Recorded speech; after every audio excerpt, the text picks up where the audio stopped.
Hi, students. So today we're looking at angle sum and difference formulas. They're actually not terribly difficult, though they can be quite a bit confusing.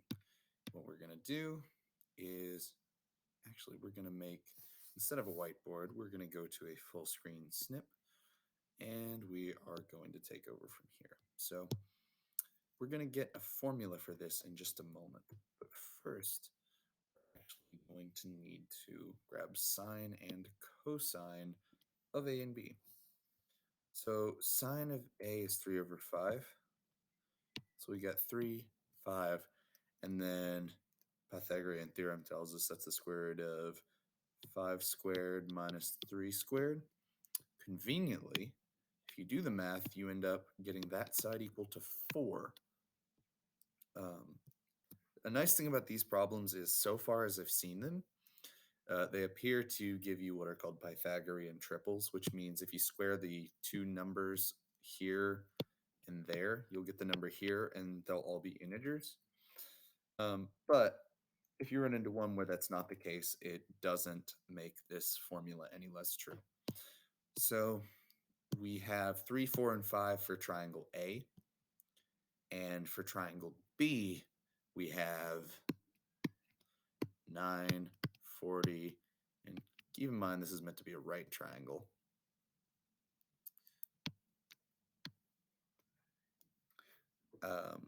And my mistake, that's actually supposed to be a tangent, not a sine or cosine. So we have 9 and 40. So this should be the square root of 40 squared plus 9 squared. And again, if we do the math, that gives us actually 41, because 1600 plus 81 is 1681, which is 41 squared. So what we're going to do, we know that angle A has to be this one, and angle B has to be this one, because opposite over adjacent is 9 over 40, and opposite over hypotenuse is 3 over 5.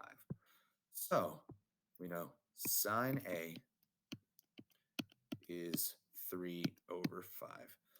Cosine A is going to be the adjacent over the hypotenuse, which is going to be 4 over 5. And we now know, since we have that special tangent thing, that sine of B is going to be opposite over hypotenuse, so that's going to be 9 over 41.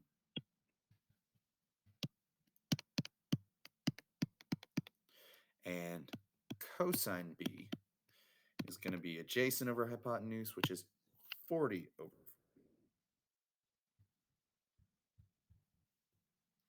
So now the angle sum formula, cosine A plus B, is actually going to be cosine A cosine B minus sine A sine B. And we know that it actually gives us the double angle formula as well, which is cosine squared minus sine squared, given that A and B are the same. In this case, A and B are not the same, so we have to go with the expanded angle sum formula instead of the double angle formula. But anyhow, we're looking here. So we have the cosines product, which is going to be 40 times 4 over 5 times 41. So 160, actually, you know what, I'm just going to erase a circle. 160 over 205 minus 9 over 41 times 3 over 5. So it's the sine product. 27 over 205. And when you subtract 27 from 160, you get 133 over 205. And that should be our fully reduced answer.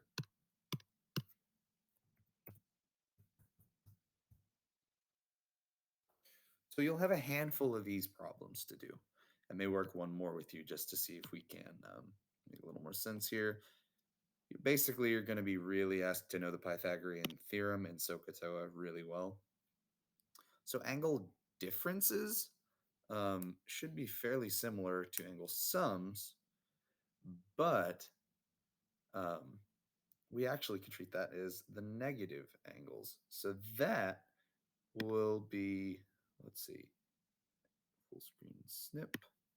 Once again, this one goes away. So we can treat that as A plus negative B as the angle. So we have that as cosine A cosine negative B minus sine A sine negative B. And if we actually think about the unit circle, sine is positive on the top half and negative on the bottom half. Meaning, when you change the angle from positive theta to negative theta, you're making it necessarily the same reference angle, but negative of the actual value that you had a minute ago. So really, sine of negative b is the same as negative sine b. So that's going to be plus sine a sine b. Since you're subtracting b, you get one negative out of the deal. Cosine a cosine negative b. So for cosine, we got to remember that cosine is positive on the right and negative on the left. Meaning, flipping from here to here or from here to here doesn't actually change the value of cosine, because so long as the reference angle is the same, then flipping over the x-axis doesn't actually change you from positive to negative. It just keeps the current value. Meaning that this is just going to remain cosine A cosine B. So this is actually fairly easy to work with here. So we have cosine A cosine B plus sine A sine B is going to be the cosine A minus B formula. So it's known that sine A is this and cosine B is that. So cosine B, so B is going to fall on the same triangle we had a minute ago, where we had 40, I'll put the 40 on the left because I can. 41 and 9, because the squares add up the correct way. A is going to have a leg that is equal to 20. A hypotenuse of 29. And if you square these, you should actually get 261. Is that going to be 661, or am I just doing my math wrong? I could very much be doing my math wrong. It'd be 561. I'm actually just going to put that into a calculator.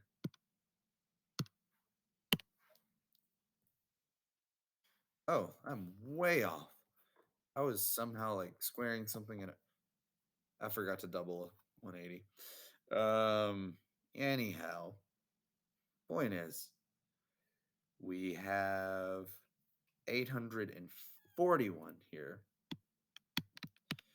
and 400.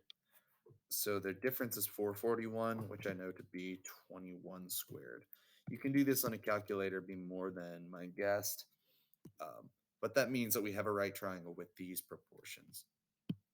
So if we know that sine A is 20 over 29, you know what? I'm actually just going to switch these because I drew that to be the long side. We're going to say that is A and that is B, because cosine is 40 over 41. So that means cosine of A is 21 over 29, and cosine or sine of B is 9 over 41. So we're going to do the cosine product plus the sine product. So that's going to give us 21 times 40 over 41 times 29. plus 20 times 9 over 41 times 29. And actually doing the math here, we end up with 840 plus 180, so 1020 over, that's not quite 1200, 20 plus 369, 1189. Assuming I did that right. If I did, 1020 over 1189 should be the answer.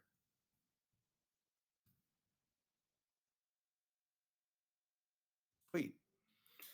So again, we just did that by taking the product of the cosines and adding them to the product of the sines, because that's going to be the subtraction formula, which you can derive pretty simply from the addition formula and the coordinate unit circle chart. So the sine sum formula is also going to be a fairly simple one. The tough part of this is there are several formulas, not that any one of them is terribly difficult, but that there are a lot of them to memorize. So sine of A plus B is going to be sine A cosine B plus cosine A sine B. And again, with the same triangles, we're getting kind of used to these at this point. We have 3, 4, 5, and 21. Actually, no, 21, 29, and 20. You can calculate these triangles yourself just with the Pythagorean theorem. What we're going to do is figure out the other values here. So tangent is 3 over 4, meaning sine and cosine are 3 over 5 and 4 over 5. So we know that B is here and A is here, just because SOHCAHTOA again, because like opposite hypotenuse, like tangent was opposite over adjacent, and that's what we got the, oh, actually, I made a mistake. Tangent, I'm actually just going to switch the 4 and the 3 and put the angle there just so they can stay at the top. But that's why it pays to check your work, because tangent is opposite over adjacent, and it's 4 over 3, meaning I had it switched the first time. So we are going to go ahead and say that sine A is 4 over 5, cosine A is 3 over 5, sine B is 21 over 29, cosine B is 20 over 29. So sine A cosine B is going to be 80 over 145. Cosine A sine B is going to be 63 over, is that 145? Yeah, it is. So it'll add up to 143 over 145, and we will see if that actually gives us that value. So I'm kind of abstracting a lot of the math to just doing some squares and addition up here, but these examples here are pretty clear at explaining the steps, and the videos are also helpful from my experience. Finally, I'll just show you the sign difference, and then from there I'll take you through the rest of it, but not terribly long time. So sine of A minus B, we can again just replace it A plus negative B, sine A cosine negative B. So that's sine A cosine B, because cosine B is cosine negative B thanks to cosine flipping vertically.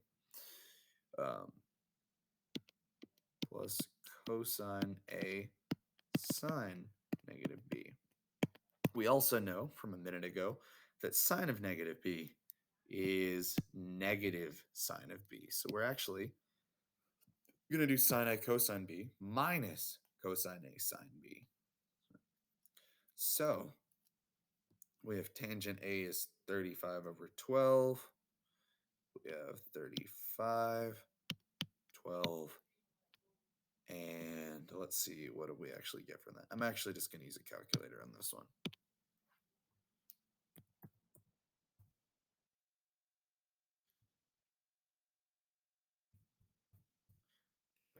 Right, it's 37 for the third side. In 2029,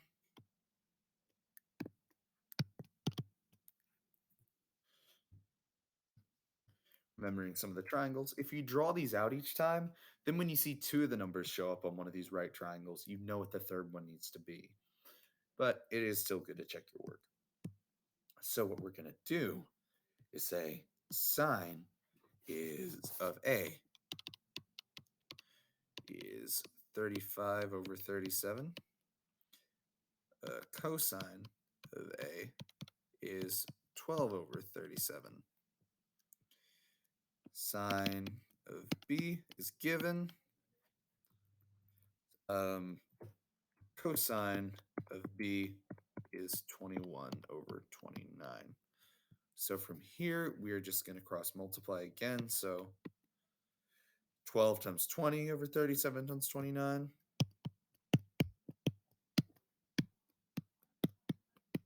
And then 21 times 35 over the same fraction. Hold on, sine A cosine B. Let me make sure I'm doing this right. Oh, that part's going to have to be negative because that's going to be the cosine A sine B portion that we're subtracting.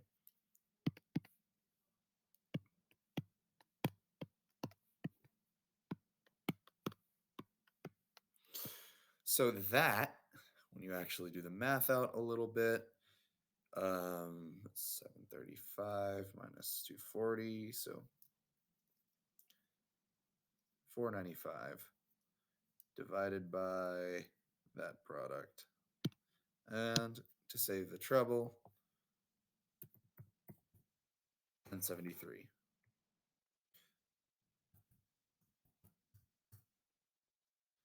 Nailed it. So these should pretty well cover the sum and difference of the angles with sine and cosine.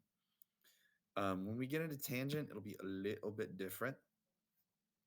So the tangent of A minus B is going to be sine of A minus B over cosine of A minus B. And the formula that they give is tan A minus tan B over 1 plus tan A tan B. And that means, oh, that's just from our reference sheet. So if we use that A reference sheet, that should actually be really helpful. I'm going to write one of those down, and I'll actually turn you loose with the rest of them because knowing the formulas from a reference sheet is going to be the main thing you need to know.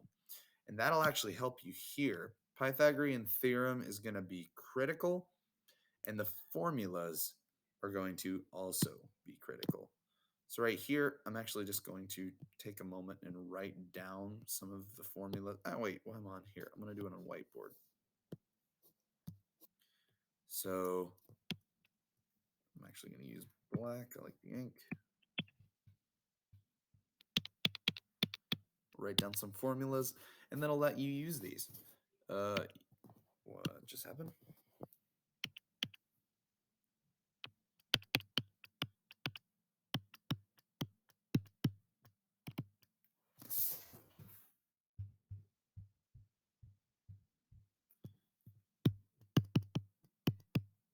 And you know what? To save me a lot of handwriting, I am positive this has been done before. I'm actually just going to Google this.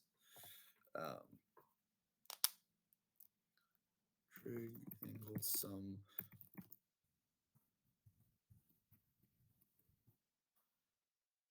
Google that. This seems kind of awful, but I'm actually going to attach this for you. I'm just going to upload this.